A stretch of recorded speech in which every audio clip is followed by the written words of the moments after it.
네, 어버이 주일만 되면 제가 참 앉아있기가 참 힘듭니다. 이 주일에 제가 예배 드릴 때도 이 어버이 주일만 되면 참 힘들었어요.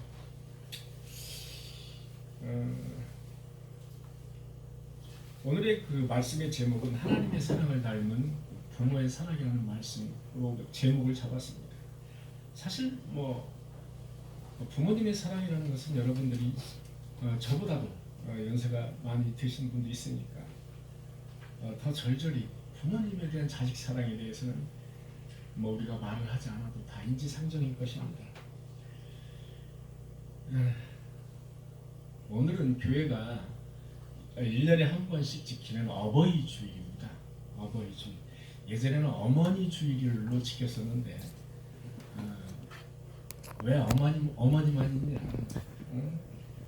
아니 남자들은 그러면은 뭐냐 이렇게 이제 반발을 해서 어버이로 그 명칭을 바꿨습니다. 자식으로서 부모에 대한 그 공경, 자식이 부모를 공경해야 된다는 그런 말씀. 이 말씀은 여러분 성경 십계명에도 명시되어 있고 성경에도 여러 군데 나와 있습니다. 이 신구약에 걸쳐가지고 두루두루 하나님의 말씀이자 명령인 것입니다. 여러분 출애굽 20장 12절에 보면 내 부모를 공경하라. 그리하면 내 하나님 여호와가 내게 준 땅에서 내 생명이 길리라. 여러분 에베소서 6장 1절에서 3절의 말씀을 보면 자녀들아 주 안에서 너희 부모에게 순종하라. 이것이 옳으니라. 내 아버지와 내 어머니를 공경하라. 그것은 약속이 있는 첫 계명이니 이로써 네가 잘되고 땅에서 장수하리라. 십계명은 시내산에서 모세에게 준 하나님의 계명입니다. 오늘날 모든 인간에게 준 하나님의 그 명령이자 계명인 것입니다. 그 중에서 제5계명 1, 2, 3, 4, 5계명 제5계명은 부모 공경에 대한 내 부모를 공경하는 한마디로 나와 있지만 인간 대 인간의 약속 있는 첫 계명이라는 겁니다. 왜 약속 있는 첫 계명이냐? 내 부모를 공경해라. 그리하면 내가 잘되고 장수한다는 겁니다. 이런 약속이 있는 조건이 있는 그런 인간 대 인간의 계명이라는 것입니다.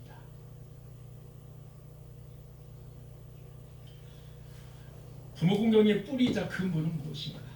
부모 공경의 뿌리는 무엇인가? 그에 대한 축복은 또 무엇인가? 여러분 아담과 하와의 부모는 누구입니까? 여러분 우리 인류의 조상인 아담과 하와의 부모는 누구입니까?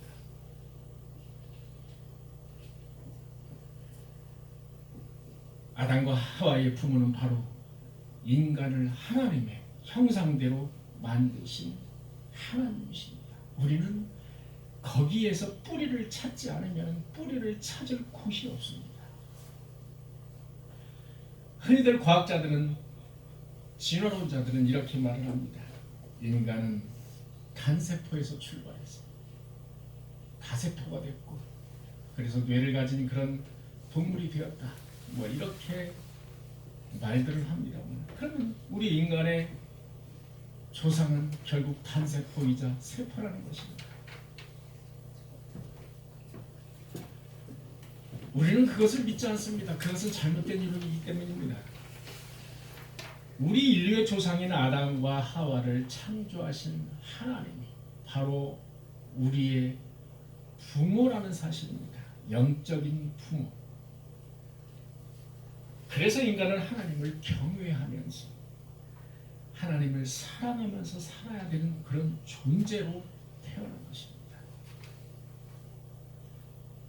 신명기 27장 16절에 보면 부모를 경홀히 여기는 자는 저주를 받을 것이라. 부모를 경홀히 여기는 자는 저주를 받을 것이라. 모든 백성은 아멘할지니라. 여러분 이렇게 성경은 부모 공경에 대해서 내가 부모를 공경하면 어떻게 될 것이고 내가 부모를 공경하지 않고 경홀히 여기면 어떻게 될 것이라고 아주 구체적으로 성경은 써 있습니다. 이렇게 구체적으로 써 있는 경전은 없습니다. 그저 형이상학적으로, 추상적으로 써 있죠. 그런데 성경은 이렇게 구체적으로 우리에게 제시를 해주고 있는 겁니다. 여러분, 경외라는 단어, 경이라는 단어는 두 가지 단어가 믹싱이 된 겁니다. 경은 존경하다, respect, 존경하다. 외, fear, 두렵다. 그래서 경외라는 단어는 존경하면서 두려운 존재라는 겁니다. 그래서 여러분 잘 생각을 해보시면 경외라는 단어를 잘 새겨 두셔야 됩니다. 이 경외라는 단어는 단지 두려운 존재만은 아닙니다. 존경하는, 리스펙트라는 그 공경할 경자. 공경도 해야 되지만 한편으로는 두려워도 해야 되는, 공경하면서도 두려워하는 존재. 그러한 존재가 하나님이요 부모라는 겁니다. 그래서 경외라는 단어를 성경에 보면 첫째는 하나님에 대한 경외, 그런 단어가 나옵니다. 둘째는 부모에 대한 경외라는 단어는 함부로 쓰지 않습니다. 성경에서도 경외라는 단어는 함부로 쓰지 않았습니다. 하나님과 부모에게 썼습니다. 그만큼 부모에 대한 공경, 경외는 매우 중요하다는 것을 단어에서 우리가 알 수가 있습니다. 여러분, 부모를 공경한, 어머니를 공경한, 부모를 공경한 대표적인 여인으로 많이 들 수가 있습니다만 그 중에서 대표적인 여인으로 룻을 들 수가 있습니다. 룻은 이방인으로서 참 현숙한 여인이었다고 성경은 말하고 있습니다. 시어머니를 매우 잘 공경을 한 여인. 잠언 31장 10절에 보면 그 현숙한 여인의 그 값이 진주보다 더한 현숙한 여인이자 여호와를 경외하는 여인이었다. 잠언 31장 30절에 보면 고운 것도 거짓되고 아름다운 것도 헛되나 여호와를 경외하는 여자는 칭찬을 받을 것이라. 우리 여성들의 그 로망은 아름다운 겁니다. 아름다운 미모가 최우선입니다. 돈을 줄래, 미모를 줄래? 당연히 미모를 선택하는 것이 여자들입니다. 그런데 잠언 31장 30절에 보면 고운 것이 거짓되다고 말을 하고 있습니다. 아름다운 것이 헛되다고 말을 하고 있습니다. 그런데 여호와를 경외하는 여자는 칭찬을 받으리라. 누구로부터? 하나님으로부터 칭찬을 받을 것이라. 이것이 성경의 말씀입니다.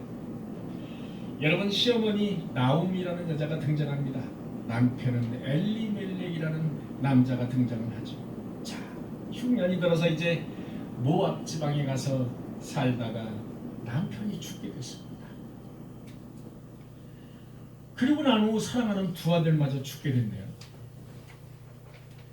그래서 이제 남은 사람은 시어머니 나오미, 그 다음에 룻과 오르바라는 며느리 2명만 남았습니다. 여자들 3명만 남게 되었다는 겁니다. 나오미가 며느리들에게 이렇게 이야기를 합니다. 얘들아, 이제 너희들 고향인 모압으로 돌아가라. 모압으로 돌아가서 너희들 삶을 꾸려라. 너는 아직도 젊다. 이렇게 강권을 합니다. 며느리들에게. 그 자리에서 오르바는 예 어머니 감사합니다 하고서 볼에 뽀뽀를 하고 떠납니다. 그런데 룻은 어떻게 말을 하느냐? 어머니께서 가시는 곳도 나도 가고 어머니께서 머무시는 곳에 나도 머물겠습니다. 어머니의 하나님이 나의 하나님입니다. 내가 어디를 가겠습니까? 어머니께서 죽으시는 곳에서 나도 죽어서 묻히겠습니다. 성경에 이렇게 나와 있습니다.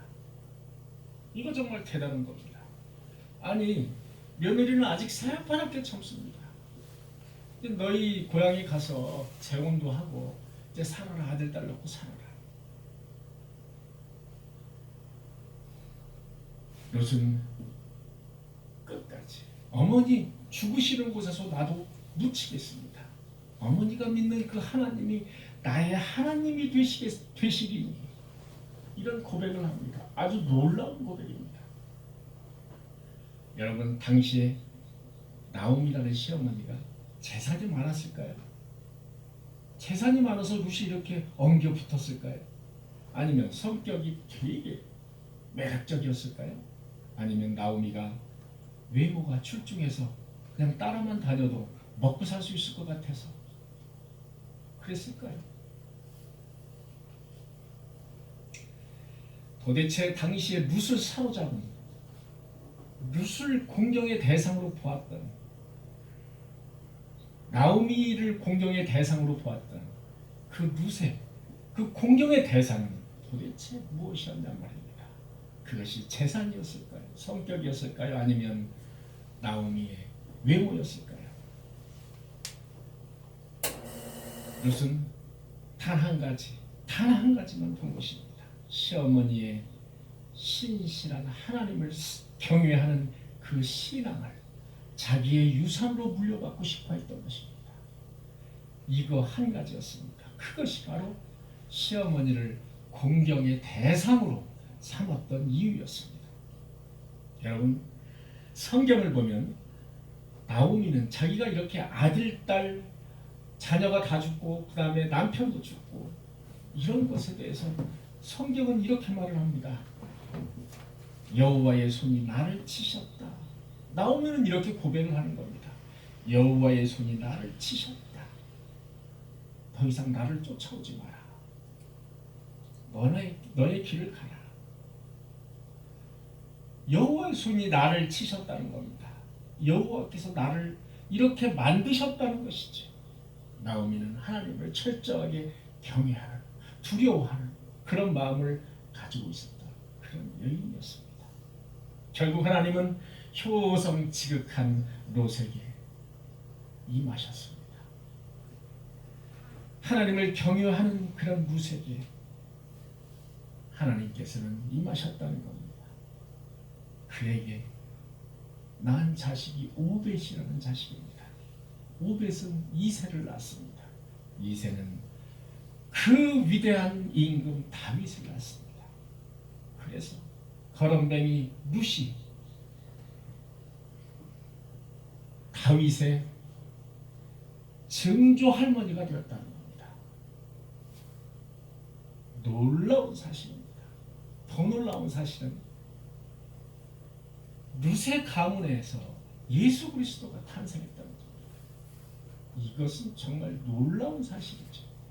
거렁뱅이 룻의 그 가문에 예수 그리스도가 탄생했다는 겁니다. 이거를 여러분 어떻게 해석해야 될까요?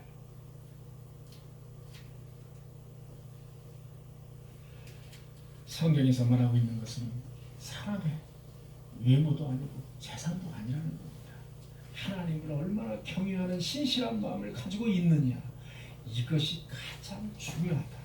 그것을 하나님을 보신다는 겁니다.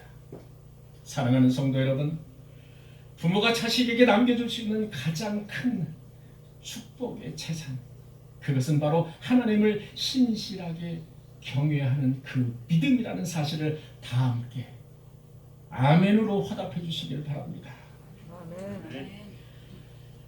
자식 중에 가장 잘생기고 똑똑한 아들, 그리고 게다가 지략이 있고 용맹하기까지 했습니다. 그는 아버지 몰래 4년간 군대를 훈련시켜서 정치적인 쿠데타를 꾸몄습니다. 어느 날 갑자기 아버지가 머물고 있는 예루살렘으로 쳐들어갔습니다. 아버지는 아들의 쿠데타, 예상하지 못한 쿠데타에 신발도 신지 못하고 도망을 간, 저 요단강 국경까지 뺑소니를 친 거죠. 그냥 뒤도 안 돌아보고 도망간 겁니다.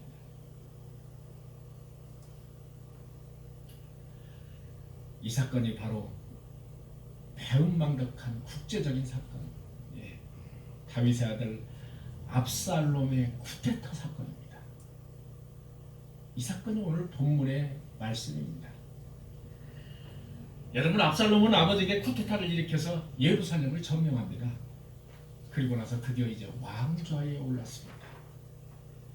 그러나 백성들은 아직 압살롬을 믿지 못했습니다.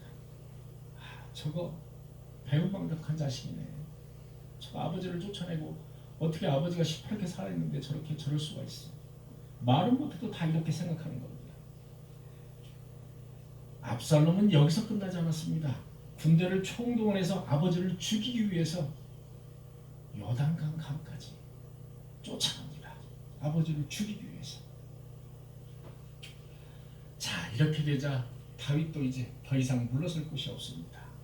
다윗도 군사를 이제 재정비해서 어쩔 수 없이 압살롬과 싸움에 전쟁을 이제 붙을 수밖에 없는 상황이 되었습니다. 얼마나 그 전투가 심했던지 성경에서는 하루 종일 피비린내가 났다. 전투가 이 정도로 심했다라고 성경은 말하고 있습니다. 그런데 그 싸움에서 압살롬은 불행합니다. 머리채가 상수리나무에 불행하게도 걸려서 대롱대롱 매달리는 신사가 되어버렸습니다.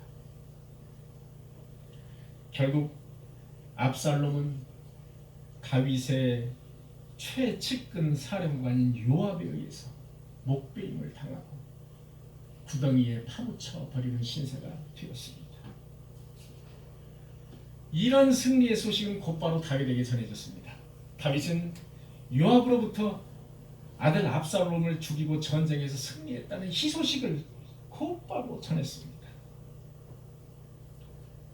그런데 다윗은 그 자리에 털썩 주저앉아서 통곡을 하기 시작합니다. 내 아들 압살롬아, 내 아들 압살롬아. 여러분, 오늘 성경에 보면 왕의 마음이 심히 아파 문 위층으로 올라가서 우니라. 그가 올라갈 때 말하기를 내 아들 압살롬아, 내 아들 압살롬아. 차라리 내가 너를 대신하여 죽었다면 내 아들 압살롬아, 내 아들아. 성경은 그렇게 말하고 있습니다. 얼마나 슬피고 어떤지.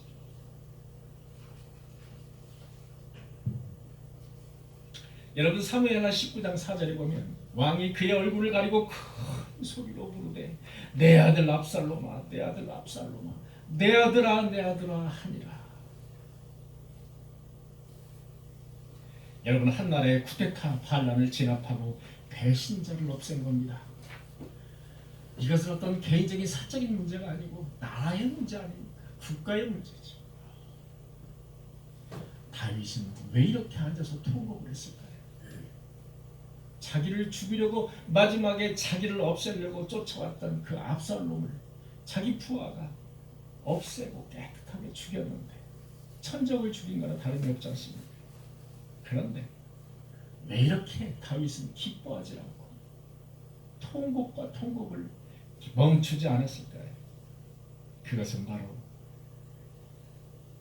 그 죽은 사람이 바로 아들이었기 때문이라는 사실입니다. 여러분, 부모에게 자식은 어떤 존재일까요? 사랑할 가치조차 없는 불효자식을 부모는 끝까지 사랑한다는 겁니다. 여러분, 압살롬을 사랑할 가치가 있는 존재로 여길 수 있을까요? 여러분, 우리가 상식적으로 생각할 때 압살롬이 사랑할 가치가 있는, 자식으로서의 사랑할 가치가 있는 존재일까요? 그렇지 않죠. 그냥 예루살렘까지 점령하고 아버지를 쫓아낸 것까지는 뭐 이해를 할 수 있겠습니다. 권력의 눈이 멀어서 거기까지는 이해를 한다 해도 이제 아버지를 죽이려고 끝까지 쫓아가는 겁니다. 아버지를 죽이려고 군대를 몰고서 갔다. 아버지를 죽이려고 갔다. 이것은 용서받지 못해요. 아버지가 생각할 때 아니 뭐 십보백보 양보하더라도 이것은 용서받을 수 없는 그런 아주 잔인한 장면이 들어가는 겁니다.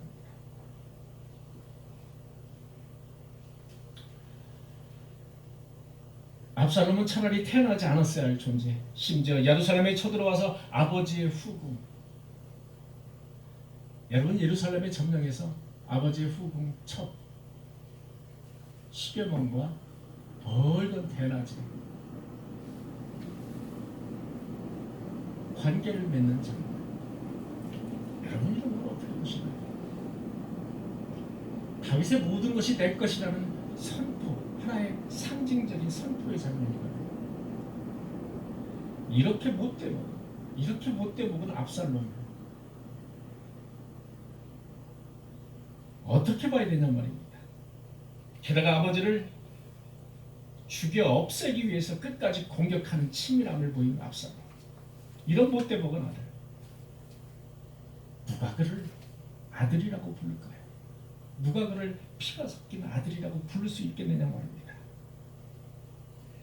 여러분 그럼에도 불구하고 18장 5절에 보면 사령관 요압과 아비새와 이때에게 자기 부하들입니다. 그 부하들에게 다윗은 이렇게 말을 합니다. 나를 위하여 젊은 압살롬을 너그러이 대우해달라. 이제 전쟁이 막 이제 압살롬이 다윗을 죽이기 위해서 쳐들어온다는 소식을 듣고 다윗은 자기 부하들에게 나를 위하여 나를 봐서 젊은 압살롬을 너그러이 대우해달라. 이거 어쩌라는 얘기입니까? 압살롬을 죽이라는 얘기입니까? 봐달라는 얘기입니까?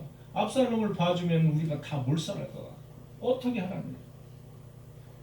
벌써 이미 다윗은 압살롬에 대해서 그저 사랑, 그 자식에 대한 사랑, 나를 봐서 압살롬을 너그러에게 대해줘라. 뭐 우리가 좀 양보를 하면 죽이기까지는 하지 마라. 뭐 이 정도. 만약에 우리가 이기더라도 죽이기까지는 하지 마라. 뭐 생포해달라. 뭐 이 정도.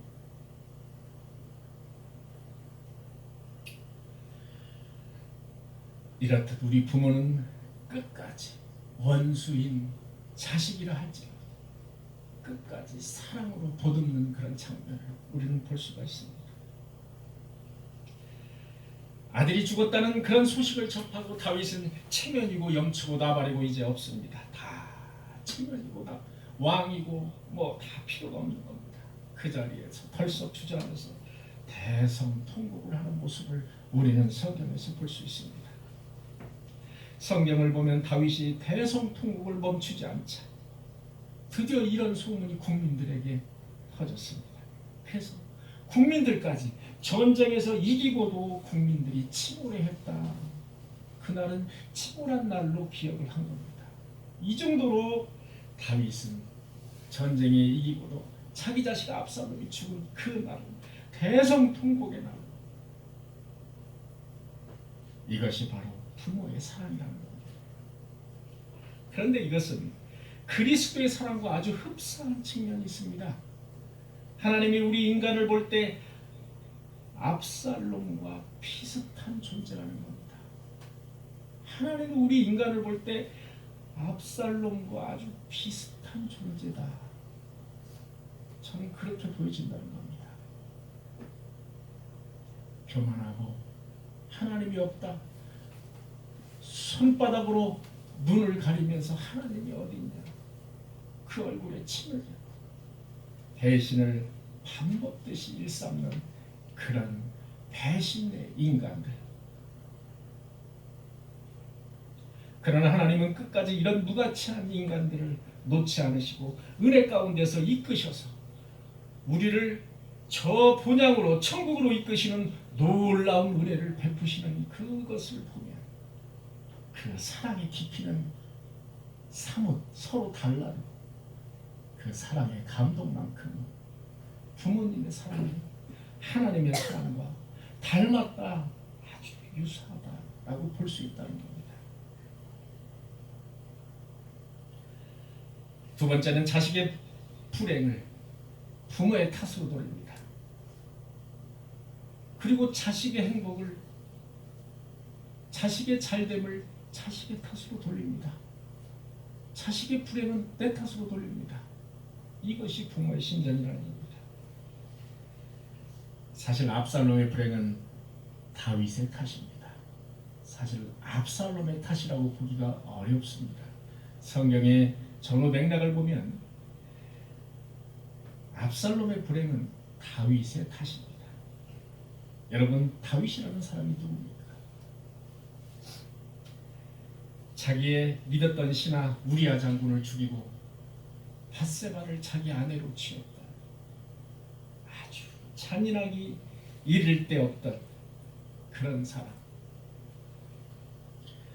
여호와 하나님께서 그를 보고 이렇게 말씀하셨습니다. 칼이 내 집에 영영이 떠나지 아니하리라. 여러분, 그 칼자루를 누가 쥐고 있느냐? 압살롬이 지금 쥐고 있는 겁니다. 압살롬은 자기 형 암몬을 죽였습니다. 물론 암몬은 누이 다말을 강간을 했기 때문에 그런 잘못을 저지르긴 했죠. 압살롬은 그 칼을 가지고 암몬을 찔러 죽였습니다. 드디어 3년 동안 도피 생활을 하다가 다시 나타나서 아버지에게 드디어 칼을 겨누게 된 겁니다. 아버지 다윗에게 권력을 자기가 빼앗겠다. 그러기 위해서는 다윗을 죽여야 된다. 그러나 이런 궁극적인 책임은 누구에게 있느냐? 바로 거슬러 올라가서 다윗에게 있다는 겁니다. 여러분, 그러나 부모는 자식이 잘 되면 자식 탓, 자식이 못 되면 부모 탓을 하는 것이 일반적인 부모의 심정입니다. 이건 역시 하나님의 사랑과 매우 닮아있다. 하나님의 사랑과 매우 닮아있다는 겁니다. 우리는 하나님 탓을 많이 합니다. 내가 실패하면 하나님 탓이에요. 내 탓이 아닙니다. 내가 실패하면 하나님 탓, 성공하면 내 탓입니다. 성공하면 내 탓. 하나님을 믿고 이렇게 열심히 신앙생활을 했는데 나에게 왜 이런 고난을 주시는 거야? 하나님 없어. 하나님이 어디 있어? 내 눈에 좀 보여봐. 이렇게 거만을 떠는 것이 우리 아들, 자녀로서의 인간이라는 겁니다. 나에게 왜 축복을 주시지 않지? 내가 이렇게 신앙생활을 열심히 하는데 만사형통하게 하시지 않지? 왜 나를 왜 이렇게 잘 살게 하지 않지? 왜 이렇게 신경 거슬리는 일을 많이 주시는 거야? 늘 이렇게 아침부터 저녁까지 불평, 불만을 하고 사는 것이 우리들입니다. 우리 인간은 아침부터 저녁까지 계획하는 것이 모두 하나님 보시기에는 악한 것뿐이라는 겁니다. 하나님 보시기에는 모두 쓸데없는 악한 것을 계획하고 있다는 겁니다. 하나님은 그러한 인간을 보시고 무엇이라고 말씀하시겠습니까? 내 탓이다. 내가 너희를 창조했지 않느냐? 바로 너희 탓이 아니고 내 탓이라는 겁니다. 그래서 인간의 죄값, 그 죄값을 외아들인 예수 그리스도를 보내서 그 죄값을 대신 하나님께서는 친도 담당시키신 것입니다. 어쩌면 하나님의 사랑과 부모의 사랑은 그렇게 상당히 많이 닮아 있다는 사실입니다.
사랑 속에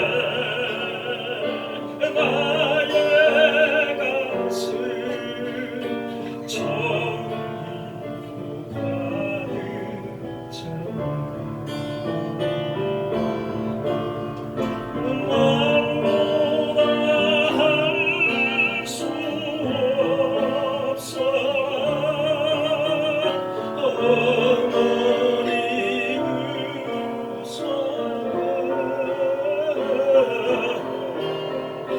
주님의 축복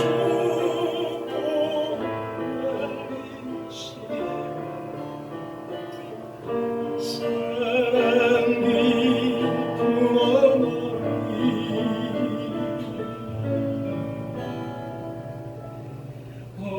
어리던 날 꿈도 그 사랑 속에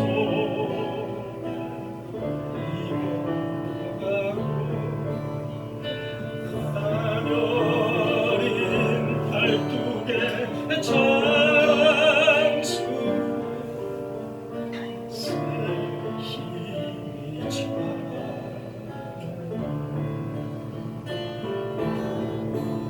그 깊은 사랑 속에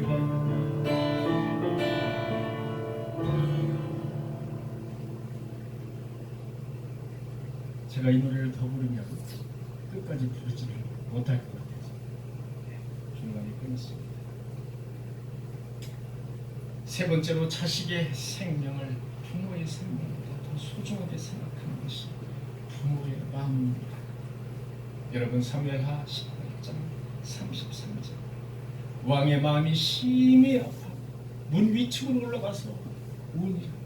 그가 올라갈 때 말하기를 내 아들 압살롬아 내 아들 압살롬아 차라리 내가 너를 대신하여 죽었으면 좋았으리라. 내가 너를 대신하여 죽었으면 좋았으리라. 여러분 자식의 생명을 부모의 생명보다 더 소중하게 여기는 것이 바로 부모의 마음이라는 겁니다. 19장 5절을 보면 다윗이 하도 통곡을 하니까 사령관 요압이 왕궁에 다윗을 만나러 들어갑니다. 다윗에게 이렇게 말을 합니다. 왕께서 오늘 왕의 생명과 신복의 얼굴을 부끄럽게 하십니다. 사랑해야 할 신하는 미워하시고 아들만 사랑하십니다. 너무하십니다. 이렇게 이야기할 만합니다. 왜냐하면 신하들은 목숨을 내걸고 압살롬 군대들과 싸움을 해서 이긴 겁니다. 그런데 정작 이기고 나서 다윗은 내 아들 압살롬아 내 아들 압살롬아 내 아들 살려내라 이러면서 하루 종일 통곡을 하고 있는 겁니다. 이거 어떻게 봐야 되는 거예요? 신하들 입장에서는 이거 정말 아주 웃기는 코미디 아닙니까? 이거 신하들 입장에서는 너무나 아주 웃기는 거예요. 나는 목숨까지 내걸고 싸웠는데 아니 자기 아들이 쳐들어와서 우리 다 죽을 뻔했는데 아들을 죽였다고 하루 종일 이렇게 통곡만 하고 있는 다윗에게 사령관 요압은 이렇게 직언을 합니다. 이렇게 직언하는 말이 바로 성경에 나와 있습니다.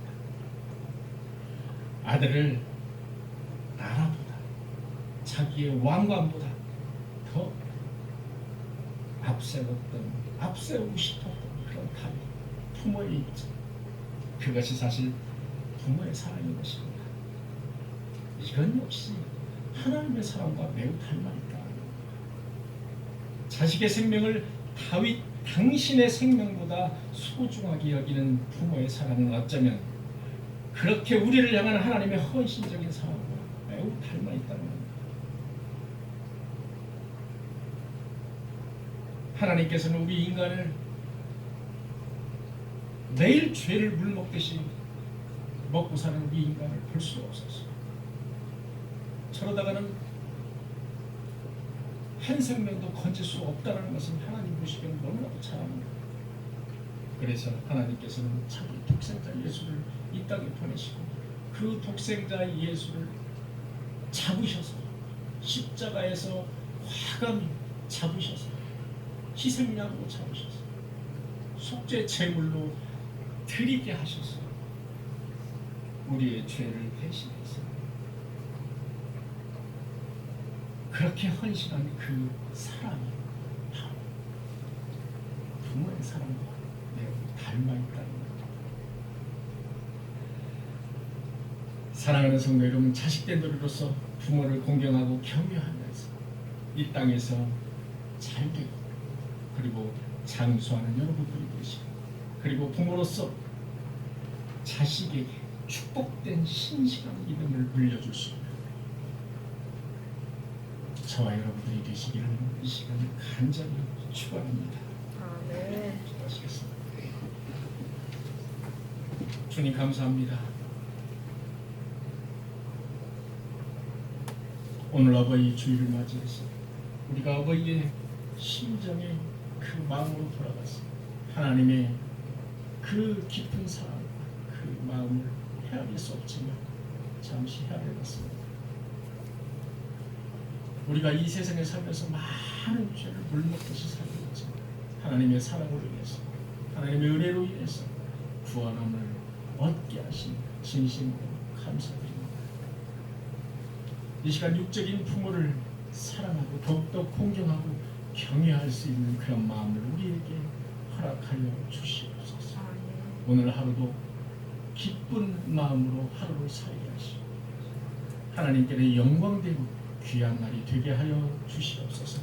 이 모든 말씀 우리를 대속하신 예수 그리스도의 이름으로 간절히 기도하옵나이다.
때를 따라 필요한 것들을